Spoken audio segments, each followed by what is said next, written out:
मुल्क भर में 25 जून से मानसून बारिशों का इम्कान। महकमा मौसमियात की कराची में 27 जून की शाम से बारिशों की पेशगोई। मजीद बता रही हैं कराची से नुमाइंदा दुनिया न्यूज़ रताबा उरूज, जो इस वक्त डिप्टी डायरेक्टर महकमा मौसमियात अंजुम नज़ीर जैगम के साथ मौजूद हैं। जी बिल्कुल, मुल्क भर में मानसून की बारिशों का इम्कान बताया जा रहा है। सिस्टम जो है वो 25 जून यानी कल से जो है वो मुल्क भर पर असरअंदाज होगा। इसके ज़ेर असर 26 जून से जो है वो सिंध में भी बारिशों का इम्कान है। कराची में बारिश के क्या इम्कानात हैं, इस पर बात करने के लिए मेरे साथ मौजूद हैं डिप्टी डायरेक्टर अंजुम नज़ीर जैगम साहब। उनसे जानते हैं। 26 से लेकर 30 तारीख तक सिंध के अक्सर शहरों में जो है वो बारिश हो जाएगी।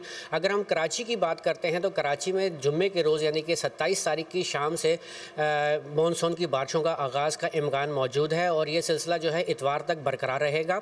इस दौरान जो है वो वक्फे से तेज़ हवा और गरज चमक के साथ बारिश होगी और इस बात के भी इम्कानात हैं।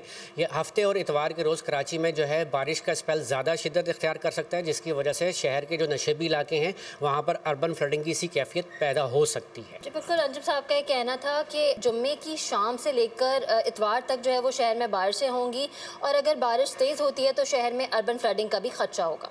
जी।